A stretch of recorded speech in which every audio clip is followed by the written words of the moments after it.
At Fox News Alert, the Pentagon now saying 2 U.S. Army soldiers have been killed in Afghanistan, a third injured. They were part of forces fighting ISIS in the same province where we dropped the so-called mother of all bombs earlier this month.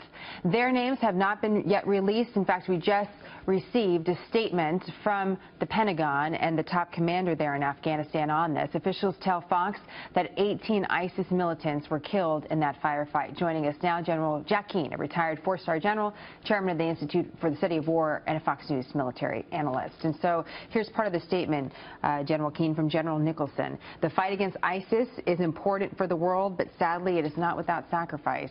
I guess that's true. That's so true. I mean, we've been at this almost 16 years now in Afghanistan, and certainly that's a tragic death of our soldiers there. And in a way, Afghanistan is sort of a forgotten war, you know, in the minds of the American people, because President Obama chose never to talk about it. He never told the American people why it's important, why we're really there. So it's sad. What's going on here, so our audience understands, is ISIS has a bona fide safe haven there. And whenever they have safe havens where they group and they protect themselves, we've got to crush it. It was the major lesson coming out of 9/11, that we did not crush the al-Qaeda safe haven in Afghanistan when we knew it existed there. And we got 9/11 as a result of it. So whenever that forms, we've got to go in and deal with it. And that's what we're doing here. Why didn't the mother of all bombs do that? Well, it killed most of them, but probably not all of them. And we had to go back in that area to get them out of there. I don't know who these soldiers are, whether they were advisors or whether this is a special operations raid, but certainly the Afghan army bears the brunt of this task to take that safe haven down, and we've got to stick with it. ISIS, Khorasan, if they form, that is not just a threat to the region, it's also a threat to the United States. Do you think this current administration is doing enough to talk about Afghanistan and explain our priorities there as a nation? I think what's happening, that's a great question, Jenna, is General McMaster, the National Security Advisor, and General Mattis were just there in the last couple of weeks. I think what's happening in the White House right now, Afghanistan is on the table, they're going through the options, and sadly, after 16 years, we're not winning this war. As a matter of fact, the Taliban have the initiative, they have the momentum operationally. It's a stalemate, as General Nicholson said, in the sense that Taliban cannot take over the government, but the government and its army cannot defeat the Taliban.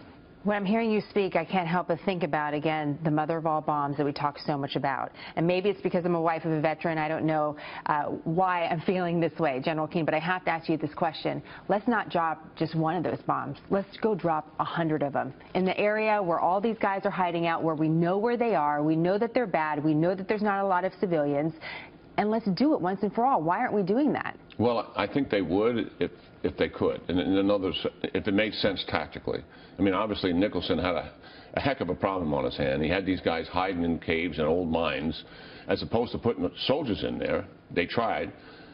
He asked the Air Force, do you have a solution for me? And they gave him a solution. I suspect they're out of that immediate area now because they know they're going to get another bomb. I just want to point out that a soldier was killed in this area, and a few days later, that's when we dropped that particular bomb. So I'll be curious to see what is the after effect after this news. General Nicholson is the same one that was requesting perhaps more soldiers to go into Afghanistan. That's something that's being considered by Secretary Mattis. Do you think that's a good idea? Well, he requested more advisors, but that will not be decisive. To change the situation on the ground, we're going to have to give the Afghan National Army all the enablers we took away from them. Intelligence, communications, Apache helicopters. We stripped them of all of that. What does that mean, under General Keane? Are we talking tens of thousands of soldiers? We're talking thousands more, but not tens of thousands.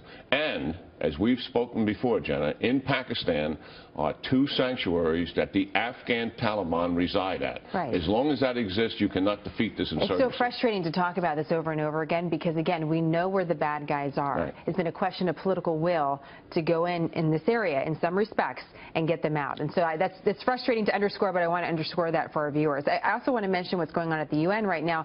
It's not connected directly to this, but Russia's connected to a lot of different things. And we know about Russian mischief in the region, particularly in Afghanistan.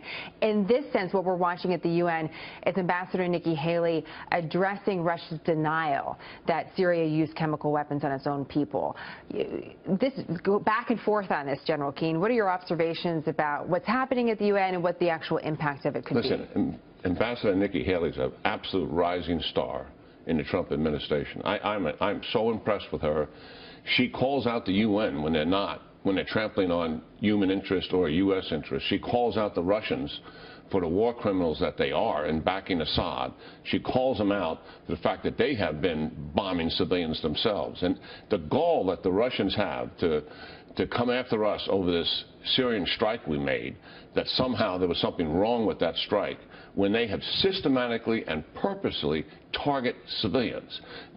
The major air campaign that's going on in Syria is being conducted by the Russians, not the Syrians. They purposely bombed underground hospitals. That is a war crime.